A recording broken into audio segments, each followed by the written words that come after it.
Хәйерле көн, хөрмәтле укучылар. Безнең бүгенге дәресебезнең темаһы милли костюм байрамы. Билдәле булуынса, Башкортстан Республикаһы башлыгы карары менән һәр елның апрель айының 3-нче йомаһы һәм сентябрьдән 2-нче йомаһы милли кейем көне дип игълан ителде. Республикабызда 160-тан ашу милләт вәкиле яшәй. Милли кейем байрамы һәр халыкка үзенең кейем өлгеләре менән башкаларҙы таныштырырга, онотолған үрнәктәрҙе тергеҙергә юл аса. Ә беҙ иһә бөгөнгө дәресте үҙебеҙҙең милли кейем менән танышыуға арнайбыҙ. Тарихи милли кейем өлгөләрен беҙ музейҙарҙа осрата алабыҙ, йә булмаһа, олатай өләсәйҙәрҙән ҡалған ҡомартҡыларҙа күрәбеҙ. Улар күп төрлө, сөнки һәр яҡтың үҙенә генә хас милли кейеме булған. Улар тегелеше, биҙәлеше менән айырылып торғандар.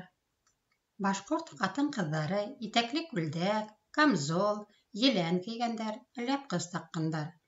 Ҡатын-ҡыҙҙарҙың баш кейеме ҡыйбатлы аҡыҡ, мәрйендәр һәм тәңкәләр менән биҙәлер булған. Ҡашмауҙан арҡаға оҙон таҫма йәки ҡойроҡ һуҙылған. Уға ҡорт баш төшөргәндәр, һәр төрлө орнаменттар, көмөш тәңкәләр менән ағышлағандар. Ҡатын-ҡыҙҙар кейеменең иң мөһим өлөшө булып түшелдерек йәки күкрәксә торған. Һеҙҙең алдығыҙҙа Хәйбулла яғы башҡорт ҡатын-ҡыҙҙарының кейеме. Был кейем костюмдың еләндең биҙәлешен иғтибарҙы йәлеп итә.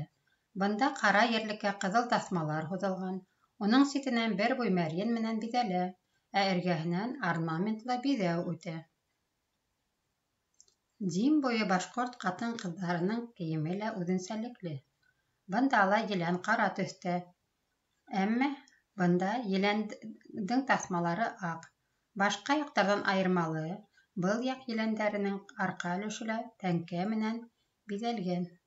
Аяҡтарына улар ҡата кейгәндәр. Көнбайыш башҡорт милли кейемдәрендә ҙур күләмле орнаменттар, өсәр буйҙы хасил иткән аҡ таҫмалар урын ала. Бындағы орнаменттар башҡалары менән сағыштырғанда ҡарағанда күпкә ҡатмарлыраҡ.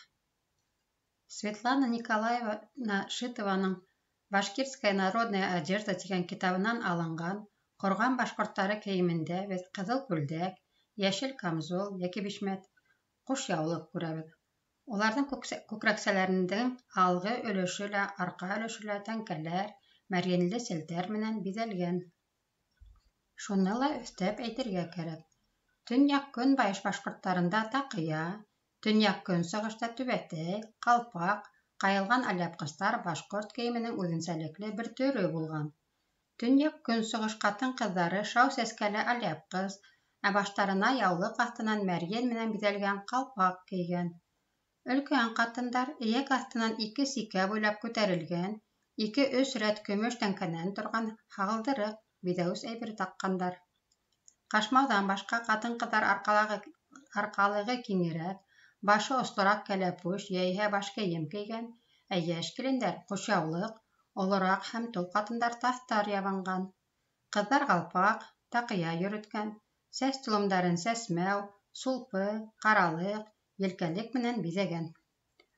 Аляпҡыс туҡымаһының төҫөнә, биҙәктәрҙең төрлөлөгөнә ҡарап, шулай уҡ сигеү алымдарының төрлөлөгөнә ҡарап, был аляпҡыстарҙың ҡайһы яҡ башҡорттарыныҡы икәнен белергә мөмкин булған. Әлбиттә, ир-ат кейемдәре ҡатын-ҡыҙҙарҙыҡына ҡарағанда күпкә ябайыраҡ һаналған. Сәкмәндәр, еләндәр күпселек осраҡта буй-буй йәки бер төрлө төҫтәге туҡыманан тегелер булған. Әммә уларға тегелеш төрлөлөгө хас булған. Башҡорт ир-аттарының кейемдәре етен күлдәктән торған. Күлдәк өҫтөнән төймәһеҙ сәкмән һәм төймәле халат, кәзәкей кейгәндәр. 15-18 быуаттарҙа ирҙәр араһында кафтан, йәғни төрөк телендәге ҡаплан һүҙенән алынған һүҙҙән сыҡҡан кейем дә киң таралған була. Һыуыҡ мәлдәрҙә башҡорттар күн елән кейгән. Елән өҫтөнән йә һарыҡ тиреһенән, йә бүре тиреһенән тегелгән толоп кейгәндәр. Ирҙәр күлдәге күн, сепрәк, шулай уҡ йөн билбауҙар менән быуып ҡуйылыр булған. Бындай билбауҙар милли көрәш ваҡытында ла ҡулланылған. Билбауҙар хәрби походтарҙа яра бәйләгәндә лә ярҙамға килгән. Байыраҡ, хәллерәк башҡорттар үҙҙәренең билбауҙарын ҡыйбатлы таш, ҡәмәр менән биҙәр булған. Бындай билбауҙарҙың хаҡы ҙур булмаған ат өйөрө хаҡына торошлоҡ биргән. Ир-егеттәрҙең ҡышҡы кейемдәре был яҡтың халҡындарында өшөттөрмәҫлек булырға тейеш булған. Шуның өсөн дә ирҙәр толоптары киң һәм мул итеп тегелгән.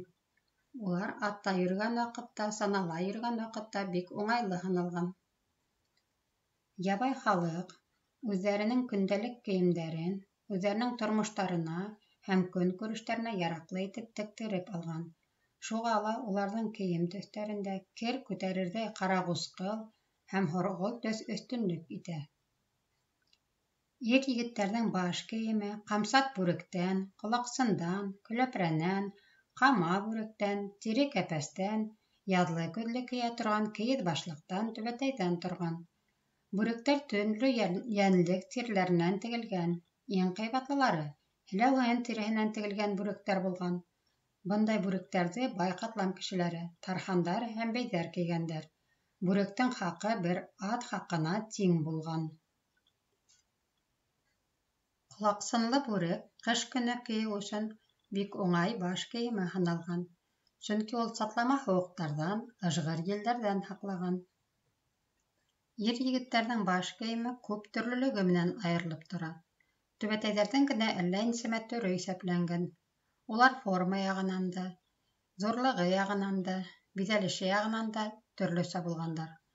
Шулай уҡ ирҙәрҙең эшкә кейә торған, йәй көнө кейә торған йәки байрамдарға кейә торған баш кейемдәре лә булған. Башҡорттарҙың аяҡ кейемдәре. Ирҙәр ҙә, ҡатын-ҡыҙҙар ҙа аяҡтарына ситек кейер булған. Йонсоу көндәрҙә ҡата, йәй көндәре башҡорттар сарыҡ кейгәндәр. Уның ҡуңысы йәки кейеҙҙән, йәки күндән булған, табаны тиренән эшләнгән. Ҡаталарҙың да тәпәш үксәһеҙҙәре лә булған һәм байрамдарға, ҡунаҡтарға кейерҙәй үксәле ҡаталар ҙа булған. Сарыҡтарҙың берәүҙәре ябай ғына өсмөйөш, буй-буй һыҙыҡтар менән генә биҙәлһә, ә икенселәре ҡатмарлы орнаменттар менән дә биҙәлер булған. Боронғо ситектәр хәҙерге ситектәрҙән ҡырҡа айырылған. Сөнки хәҙерге ситектәр стилләштереп эшләнеп, сәхнә өсөн яраҡлаштырылған. Ә боронғоларҙа улар йә ҡара төҫтә булған ирҙәрҙеке, ә ҡатын-ҡыҙҙарҙыҡы инде бары тик йә аҡ, йә ҡыҙыл төҫтә булыр булған. Ҡатын-ҡыҙҙарҙыҡы һирәк ваҡыт төрлө орнаменттар менән дә биҙәлер булған. Республика башлығы тәҡдиме менән иғлан ителгән милли кейем байрамы башҡорт халҡы хуплап ҡаршы алды һәм байрамда дәррәү ҡатнашырға теләк белдерҙе.